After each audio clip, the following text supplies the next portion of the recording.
जय हिंद शिक्षक साथियों। इलाहाबाद हाई कोर्ट के आर्डर का आज हम लोग जो है विश्लेषण करेंगे। यहाँ पर सबसे पहले आपको बता दें कि ये जो आर्डर आया है, इस आर्डर में एनआईओएस पक्ष की तरफ से क्या कहा गया, उसके बाद हम आर्डर का विश्लेषण करेंगे, जो कि आपके सामने दिखाई पड़ रहा है।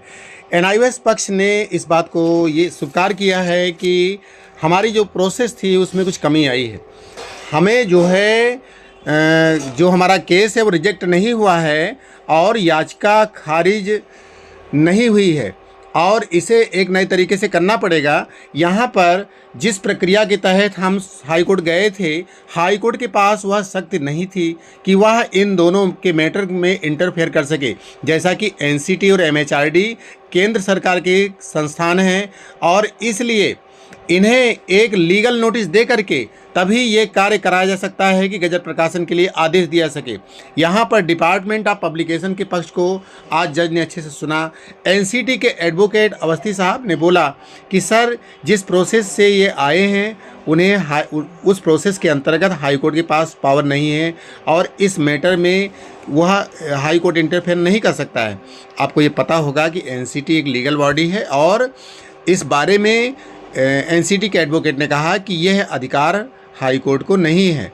हम अब इसमें एनआईओएस के पक्षकार ने कहा कि हम लीगल नोटिस देंगे। इलाहाबाद हाई कोर्ट जाकर के एक लीगल नोटिस बनाया जाएगा जो पब्लिकेशन को इशू होगा और उसे जो है वो हमारे घर के एड्रेस पर आएगा और उसके बाद उसकी कॉपी जो है लगाई जाएगी और फिर से रिट फाइल होगी, फिर वह कंसीडर होगा और ऐसी प्रक्रिया में ऐसी उम्मीद है कि 1 से 2 महीने लग सकते हैं।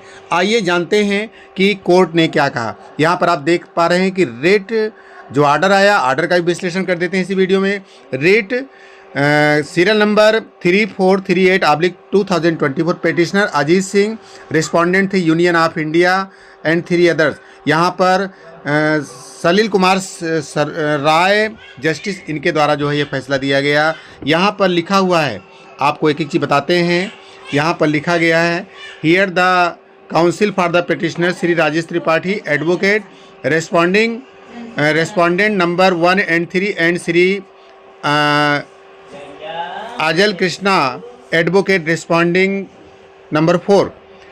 यहाँ पर ये बताया गया कि याचिकाकर्ता के वकील को सुना गया और यहाँ पर लिखा गया है कि the present petition has been filed praying for the mandamus of the commanding of the regional director of NCT.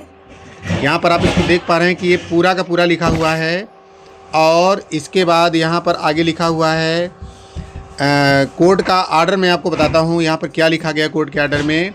इन्होंने बताया कि ये जो आपका न्यू दिल्ली और डिपार्टमेंट ऑफ पब्लिकेशन के खिलाफ जो है ये केस किया गया था और यहाँ पर याचिकाकर्ता के वकील से यह सवाल किया गया कि क्या मान्यता के आदेश को पूरा करने के लिए राजपत्र आवश्यक है। तो याचिकाकर्ता के वकील के द्वारा जो है उपयुक्त उत्तर नहीं मिला, नकारात्मक उत्तर मिला। यहाँ पर देखिए क्वेश्चन लिखा हुआ है, इसको भी आप देख लीजिए। ये लिखा हुआ है question, when a question was put to the council for the petitioner as to be whatever publication of the gazette is necessary for completion of the recognition order, all the answer of the negative was given by the counsel for the petitioner। यहाँ पर लिखा है, ये बताया मैंने कि इसके बाद लिखा इन द व्यू ऑफ एफरोसेड, इसको मद्देनजर रखते हुए या यहाँ पर लिखा है आगे, petitioner has no locus standi to file the present writ petition praying for the mandamus to get the particular item published in official gazette। यहाँ पर लिखा हुआ है कि इसको मद्देनजर रखते हुए याचिकाकर्ता के पास किसी विशेष आइटम को आधिकारिक राजपत्र में प्रकाशित करने के लिए परमादेश की प्रार्थना दायर करने का या उसको एक्सेप्ट करने का अधिकार नहीं है। द पिटिशन इज डिसमिस्ड, अतः ही याचिका को खारिज किया जाता है।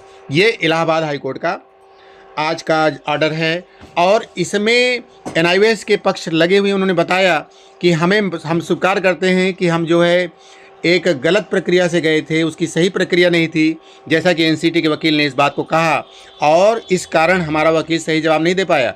अब हम लीगल नोटिस देंगे। इलाहाबाद हाई कोर्ट जाकर के एक लीगल नोटिस बनाई जाएगी जो पब्लिकेशन को इशू होगी और उसके बाद उस इशू की कॉपी जो है रिट फाइल में लगाएगी और रिट फाइल कंसीडर हो जाएगी। जैसा कि कोर्ट ने कहा है कि आप इस प्रोसीजर से आइए।